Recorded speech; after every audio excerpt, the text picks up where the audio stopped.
Career aggregation जो है हमारा एलटी एडवांस का पार्ट है। Carrier aggregation is a feature of LTE advance that allow mobile operator and device to combine two or more LTE carrier into a single data chain. इसमें mainly दो layer आपकी involve रहती हैं। Addition and removal of scales is done by RRC layer. मतलब addition और removal का जो function है वो आरआरसी लेयर करती है, और एक्टिवेट और डीएक्टिवेट मैक लेयर के थ्रू होता है। अब यहाँ पे देखो आप एग्जांपल के थ्रू, ये आपका यूई हो गया, ये eNode B. UE eNode B आपका यूई कैपेबिलिटी इंक्वायरी सेंड करता है, और हमारा यूई रिप्लाई करता है यूई कैपेबिलिटी इंफॉर्मेशन। अपनी जो कैपेबिलिटी होती है वो सारी इंफॉर्मेशन सेंड करता है कि मैं मतलब यूई सीए सपोर्ट कर रहा है या नहीं, क्योंकि यूई इनोड बी जो है आपका क्वेरी करता है यूई कैपेबिलिटी इंक्वायरी में कि तुम सीए सपोर्ट वाले हो या नहीं, तो ये उसमें इन्फॉर्म करता है इनोड बी को, मतलब नेटवर्क को। फिर ये मेजरमेंट रिपोर्ट करता है यूई को।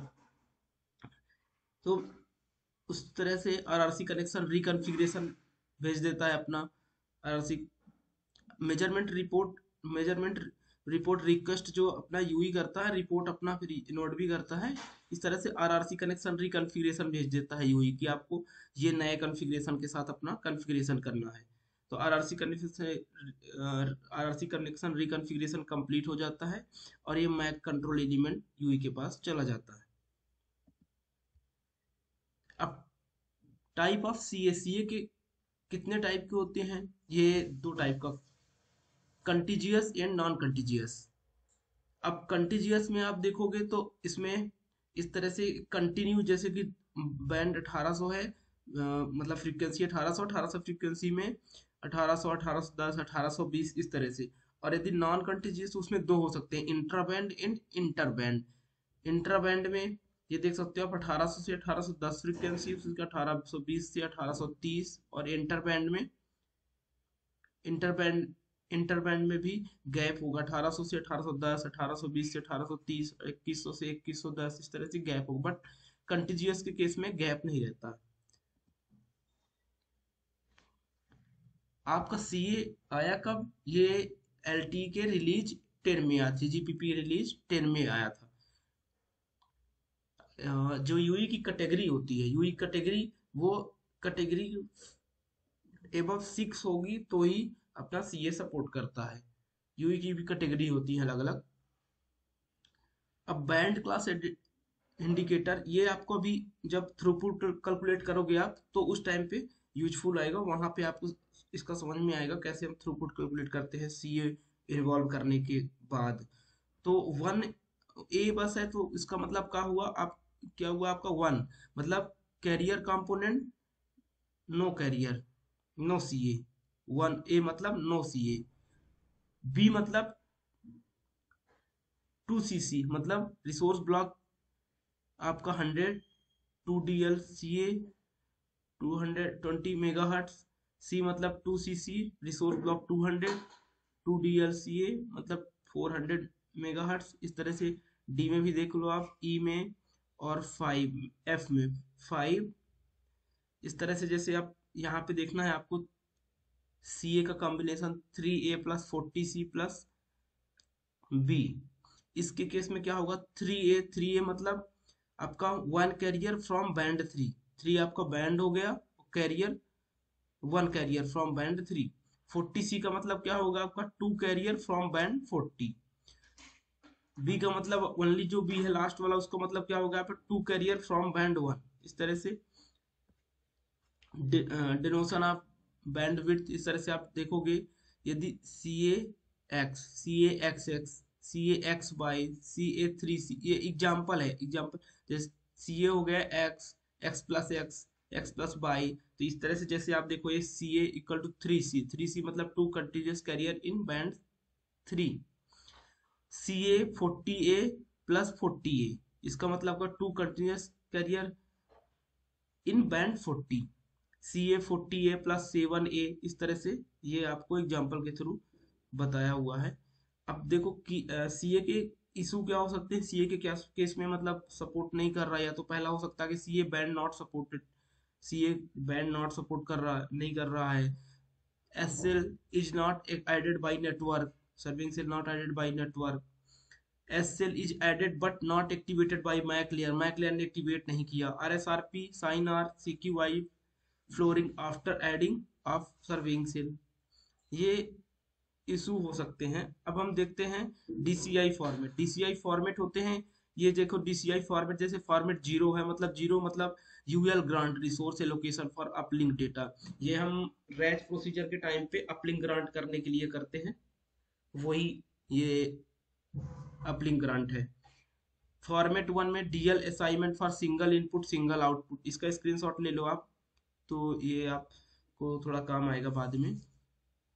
इसके बाद हम डायरेक्ट जाते हैं acceptable cell and suitable cell. इसके बाद सबसे मेन टॉपिक आपका आएगा थ्रूपुट कैलकुलेट कैसे करना है। Acceptable cell and suitable cell in a area where UE is not able to find any suitable cell to camp on, it goes to acceptable cell. An acceptable cell is cell on which the UE may camp to obtain limited service। मतलब जो acceptable cell है उसमें limited service ही available होती है। originated emergency call and received ETWS and CMOS notification, commercial notification के लिए या फिर ETWS की नोटिफिकेशन के लिए। A suitable cell is a cell on which the UE may camp on to obtain normal services।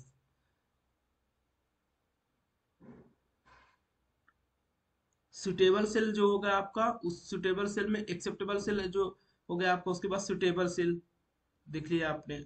Suitable cell में क्या है, suitable cell on which the UE may camp on to obtain normal services. The UE shall have valid USIM and such a cell shall fulfill the following requirements। मतलब ये fulfill करेगा, the cell is part of either selected PLMN, the registered PLMN। अब main part में आते हैं throughput calculation. Throughput calculation में ये देखो आप, एक फ्रेम है, ये एक रेडियो फ्रेम है, इसमें एक फ्रेम में दो सब फ्रेम होते हैं, वो मैंने पहले बताया था स्टार्टिंग में। वो आप बैक वीडियो में आपने अभी तक नहीं देखा होगा तो वो जाके देख लेना, तो ही समझ में आएगा ये थ्रूपुट कैलकुलेशन, क्योंकि ये सबसे मेन इंपॉर्टेंट पॉइंट है। क्योंकि इसी के भी आप में आपको इंटरव्यू क्वालिफाई कर पाते हो। आप इंटरव्यू पूछता है कि आप क्या करते थे अभी तक, तो आपको बताना पड़ता है कि भाई मैं अभी तक थ्रूपुट चेक करता था साइट पे जाके, कि मतलब स्टैंडर्ड देख लेता था कितनी थ्रूपुट आना चाहिए और एक्चुअल में कितना थ्रूपुट आ रहा है, वही हम फील्ड में जाके टेस्टिंग करते थे। तो ये यहाँ पे देख रहे हो आप, एक ही फ्रेम है, एक फ्रेम में 20 सब फ्रेम होते हैं। ये आपका रिसोर्स ब्लॉक है। अब हम इसके थ्रू कैलकुलेट करने की कोशिश करते हैं। देखो आप, जैसे कि यहाँ पे मैंने ये डायग्राम पहले भी आपको बताया मैंने कि चैनल बैंडविड्थ जैसे 1.4, ये आपकी 6 सब कैरियर बैंडविड्थ होती हैं। इसमें से जैसे 1.4 मेगाहर्ट्ज, इसमें नंबर ऑफ कैरियर कितने हो गए 72, 3 मेगाहर्ट्ज में 180, 5 मेगाहर्ट्ज में 300। ये वाला पॉइंट्स आपको याद रखने की जरूरत है इसको। या फिर आप 60 मल्टीप्लाई कर दो तो नंबर ऑफ सब कैरियर आ जाएगा। जैसे 3 into 60 180, 5 into 60 300, number of resource block 6, 15, 25, 50, 75, 100। अब देखते हैं थ्रूपुट कैलकुलेशन में। जैसे कि एक हमने क्वेश्चन उठा लिया कि how much throughput when we are using modulation 64 QAM, 20 megahertz, normal CP and MIMO 4x4। अब इंटरव्यूअर ने ये क्वेश्चन दे दिया आपको कि भाई ठीक है, तुम टेस्टिंग करते थे, थ्रूपुट कैलकुलेट करते थे फील्ड में जाके, साइट में जाके, टावर के पास जाके, क्योंकि आप इंटरव्यू के टाइम पे ये बोलते हो ना कि भाई मैं साइट पे जाके टावर के पास जाके थ्रूपुट कैलकुलेशन करता था, टेस्टिंग करता था कि कॉल लगती है या नहीं है, थ्रूपुट आ रहा कितना आ रहा। तो आप इस तरह से अपना क्वेश्चन बना सकते हो कि जैसे ये क्वेश्चन उन्होंने दे दिया, ऐसे क्वेश्चन मेरे से भी पूछा गया था, इस तरह से क्वेश्चन आप बना सकते हो। अब ये ऐसे क्वेश्चन में आपको कैलकुलेट कैसे करना है, टाइम देते हैं वो कि आप ठीक है 5 मिनट ले लो, 2 मिनट ले लो, कैलकुलेट करके बताओ। तो आपको 20 मेगाहर्ट्ज मतलब रिसोर्स ब्लॉक आपका 100 रिसोर्स ब्लॉक रहेंगे। माइमो 4x4 है यूज हो रहा है आपका। 64 QAM मतलब 6 बिट पर सिंबल, ये हमने 256 QAM तक का आपको बताया था। अब 100 रिसोर्स ब्लॉक, ये आपका फॉर्मूला हो गया 100 resource block into 12 sub carrier into 7 symbols into 2 slots. क्यों? क्योंकि आपका जो ये रिसोर्स ब्लॉक हो गया 20 मेगाहर्ट्ज मतलब आपका 100 रिसोर्स ब्लॉक, सब कैरियर आपके 12 होते हैं, ये मैंने बता रखा था। और एक सिंबल कितने होंगे, 7। स्लॉट उस पे 2 स्लॉट रहेंगे, तो ये आपका 16800 आ गया। We are using 64 QM so that, आप यूज कर रहे हैं 64 QM, तो 64 QM के केस में आपको मल्टीप्लाई 6 कर देना है, तो ये बिट पर सेकंड, मिली सेकंड हो गया आपका। अब इसको आप एमबीपीएस में कन्वर्ट कर लोगे, तो ये 100.10 MBPS डेटा रेट आ गया आपका। डिवाइड बाई 1000 कर लोगे आप इसमें, तो ये आपका एमबीपीएस में आ गया, कन्वर्ट कर लिया आपने। उसके बाद because we are using 4x4 MIMO, so multiply आप कर दोगे 4 से, तो 403.2 MBPS आ गया स्पीड। अब 20% हम यूज होता है काहे के लिए आपका, 20% यूज होता है, 25% यूज होता है सिग्नलिंग के लिए, तो 25% आप माइनस कर दो। अब 403 का आप 403 MBPS का आप 25% निकालोगे, तो ये 100.75 आएगा। तो फाइनल थ्रूपुट आपका क्या होगा, 302 MBPS। मतलब ये आपको ये थ्योरेटिकली मतलब इतना मिलना चाहिए, ठीक है। अब प्रैक्टिकली कितना मिल रहा है आपको, आप वो टेस्टिंग कर रहे हो तो ही पता चल पा रहा है आपको कितनी स्पीड आ रही है। तो इस तरह से आप अपने से भी क्वेश्चन बना सकते हो। ये 64 QM की जगह 256 ले लो, ये आप 20 मेगाहर्ट्ज रखो, या फिर 10 मेगाहर्ट्ज रख लो, या 15 मेगाहर्ट्ज, 5 मेगाहर्ट्ज। तो इस तरह से आप क्वेश्चन बना बना के अपना प्रैक्टिस कर सकते हो।